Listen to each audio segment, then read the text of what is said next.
আসসালামু আলাইকুম ওয়া রাহমাতুল্লাহ। সম্মানিত দর্শক মণ্ডলী, আজকে আপনাদের সামনে বিস্তারিত আলোচনা করব ফজরের নামাজ পড়ার নিয়ম এবং ফজরের নামাজ যদি কাজা হয়ে যায় সেক্ষেত্রে আপনারা কিভাবে আদায় করবেন, কত রাকাত ফজর নামাজ পড়বেন, কোন সময় পড়বেন, এটি নিয়ে বিস্তারিত আলোচনা থাকছে। তাই আজকের ভিডিওটা কিন্তু অত্যন্ত গুরুত্বপূর্ণ, তাই আপনি ভিডিওটি শুরু থেকে শেষ পর্যন্ত দেখবেন। প্রথম আসুন আমরা জেনে নিই ফজরের নামাজ কয় রাকাত। কম বেশি আমরা সকলেই জানি ফজরের নামাজ কিন্তু 4 রাকাত, 2 রাকাত সুন্নাত এবং 2 রাকাত ফরজ। প্রথমে আপনাকে 2 রাকাত সুন্নত পড়তে হবে, এরপরে 2 রাকাত ফরজ নামাজ পড়তে হবে। এই নামাজটি আপনি কোন সময় পড়বেন? বন্ধুরা, সাধারণত বাংলাদেশে একই টাইমে কিন্তু এই মসজিদের মুয়াজ্জিন সাহেবরা আজান দেন ফজরের নামাজের জন্য। তো যখন থেকে আজান হয়ে যাবে, আজান হওয়ার পর থেকে আপনারা ফজরের নামাজ আদায় করতে পারবেন। হ্যাঁ, যদি এমনটি হয় যে ফজরের নামাজের সময় হয়ে গিয়েছে, আজান হয় নাই, সেক্ষেত্রে আপনি আজানের জন্য বসে থাকলে হবে না, না থেকে আপনি নামাজটা পড়ে নিতে পারবেন। এবার আসুন, ফজরের নামাজ যদি কাজা হয়ে যায় কিভাবে পড়বেন?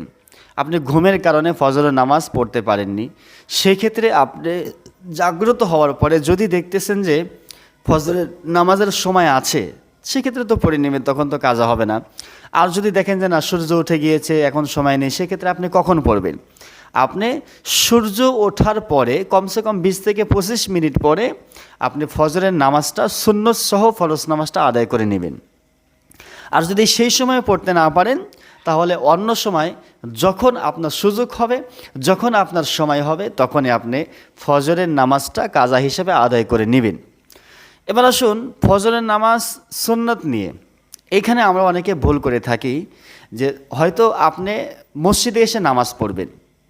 তার আগে একটা কথা আমরা জেনে নিই, প্রতিটি নামাজের সুন্নত এবং নফল আপনারা ঘরে পড়বেন, ঘরে পড়াটা সুন্নত।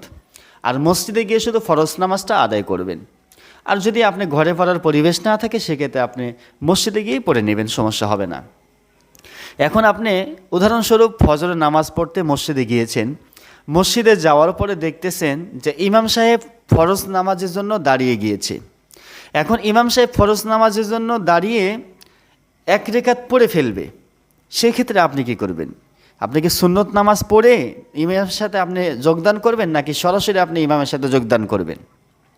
হ্যাঁ, যখন দেখতেছেন যে ইমাম সাহেব ফরজের জন্য দাঁড়িয়ে গিয়েছে, যদি এমনটি হয় আমি যদি সুন্নত পড়ে ইমাম সাহেবের সাথে নামাজে দাঁড়িয়ে যাই, তাহলে আমার 1 রাকাত ছুটে যাবে, আর 1 রাকাত আমি পড়তে পারবো জামাতের সাথে।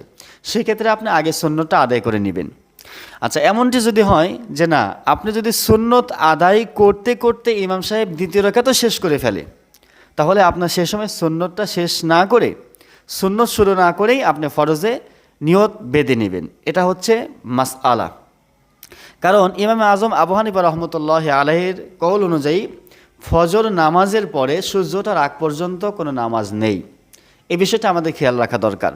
এই জন্য যদি দেখেন যে না, আমি যদি এখন সুন্নতটা পড়ি তাহলে ফরজ নামাজ ধরতে পারবো না, তাহলে আপনি সুন্নতটা না পড়ে ফরজ নামাজটা ইমামের সাথে পড়ে নিয়ে আপনি সালাম ফেরানোর পরে তখন পড়বেন না, না পড়ে যখন সূর্য উঠবে সেই সময় আপনি ফজরের যেই সুন্নত 2 রাকাত ছিল সেটি আপনি পড়ে নেবেন সূর্য ওঠার পরেই।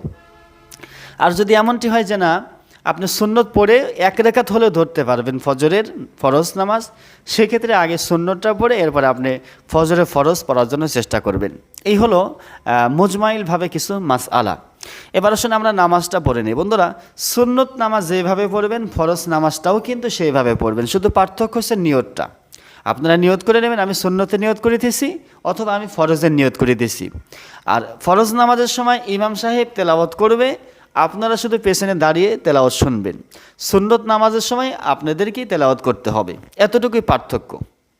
এবার আমি 2 রাকাত আপনাদের নামাজ পড়িয়ে দেখাচ্ছি, এভাবে আপনারা নামাজটা পড়ে নেবেন। তাহলে আমি প্রথমে সুন্নত নামাজের নিয়ত করি।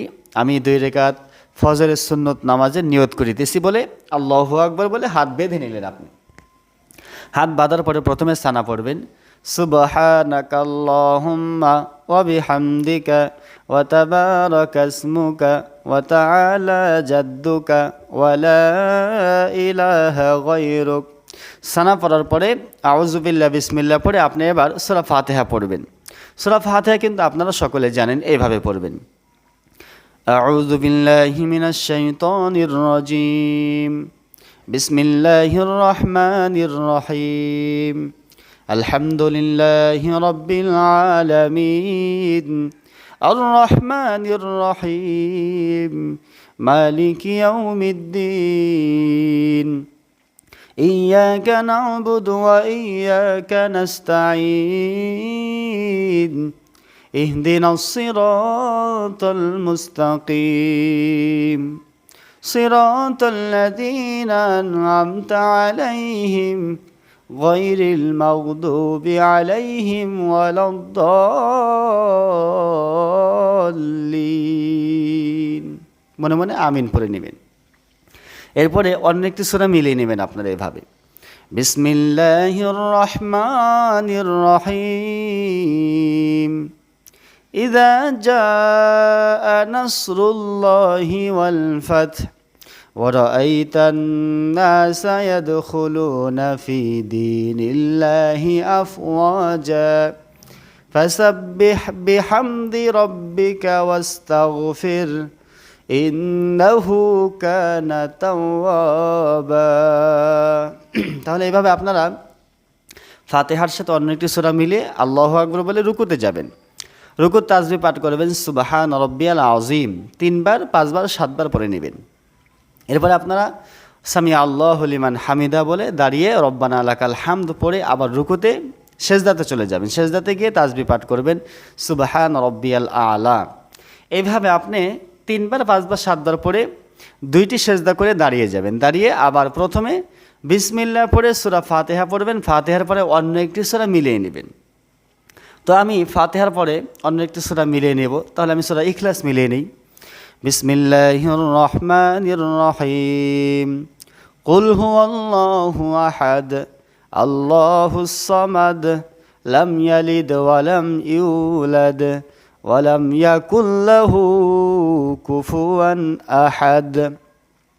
এবারে আপনি প্রথম রাকাতের মতোই রুকু সেজদা সব করে নেবেন। করে বৈঠকে বসে প্রথমে আপনি তাশাহুদ পাঠ করবেন এইভাবে, আত-তাহিয়াতু লিল্লাহি ওয়াস-সালাওয়াতু ওয়াত-তাইয়্যিবাত আসসালামু আলাইকা আইয়ুহান নাবিয়্যু ওয়া রাহমাতুল্লাহি ওয়া বারাকাতুহু আসসালামু আলাইনা ওয়া আলা ইবাদিল্লাহিস সালিহিন আশহাদু আল্লা ইলাহা ইল্লাল্লাহু ওয়া আশহাদু আন্না মুহাম্মাদান আবদুহু ওয়া রাসূলুহু।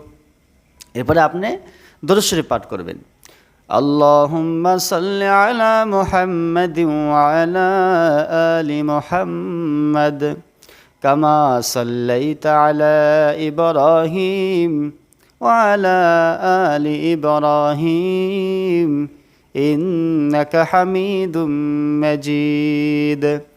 আল্লাহুম্মা বারিক আলা মুহাম্মাদিন ওয়া আলা আলি মুহাম্মাদ কামা বারাকতা আলা ইব্রাহিম ওয়া আলা আলি ইব্রাহিম ইন্নাকা হামিদুম মাজিদ।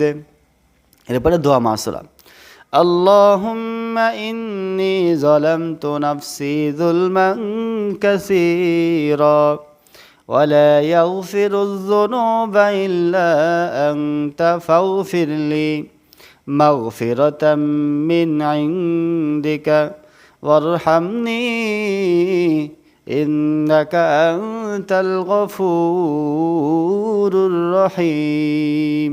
ওরে আপনারা সালাম ফিরিয়ে নেবেন। সালাম ফিরিয়ে এইভাবে আপনারা ফজরের নামাজটা শেষ করে নেবেন। তো বন্ধুরা, ফজর নামাজ সম্পর্কে আপনাদেরকে পুরো বিস্তারিত আলোচনা করলাম। এইভাবে আপনারা ফজর নামাজ আদায় করবেন। যদি বুঝতে না পারেন, যদি কোনো কিছু জানার প্রয়োজন থাকে, কমেন্ট বক্সে অবশ্যই আমাদেরকে জানিয়ে যাবেন।